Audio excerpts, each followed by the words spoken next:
नमस्कार. आज नवरात्रीचा 5वा दिवस. तर आज मी तुम्हाला देवी स्कंदमातेबद्दल माहिती सांगणार आहे. दुर्गेचे 5वे रूप म्हणजे स्कंदमातेचे आहे. नवरात्रीच्या 5व्या दिवशी आपण या देवीची पूजा करतो. स्कंदमाता ही कार्तिकेयाची माता आहे. बाल कार्तिकेयासह सिंहावर आरूढ असे तिचे रूप आहे. हे शौर्य आणि करुणेचे द्योतक आहे. सिंह शौर्याचे द्योतक आहे, तर देवी साक्षात करुणेची मूर्ती आहे. स्कंद म्हणजे तज्ञ आणि निष्णात. देवी स्कंद मातेबद्दल अशी कथा आहे की भगवान स्कंद लहानपणी या देवीच्या काखेत बसले होते.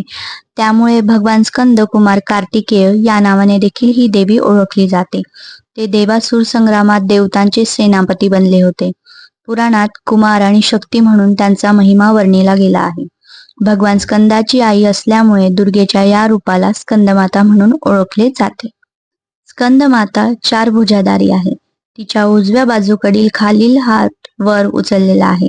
त्या हातात कमळाचे फूल आहे. डावीकडील वरच्या हातात वर मुद्रा तसेच खालील भुजावरच्या बाजूला उचलली आहे. त्यामध्ये कमळाचे. या देवीचा रंग पूर्णतः शुभ्र आहे.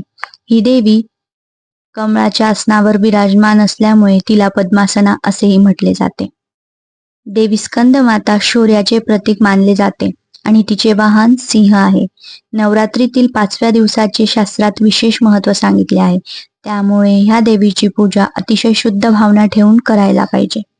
देवीच्या या रूपाची आराधना केल्याने कौशल्यासह निरागसपणा आणि शौर्यासह करुणा हे गुण वाढीस लागतात. अशा या देवीची आपण सगळ्यांनी आराधना केलीच पाहिजे आणि अशा या देवीला मी नमन करते.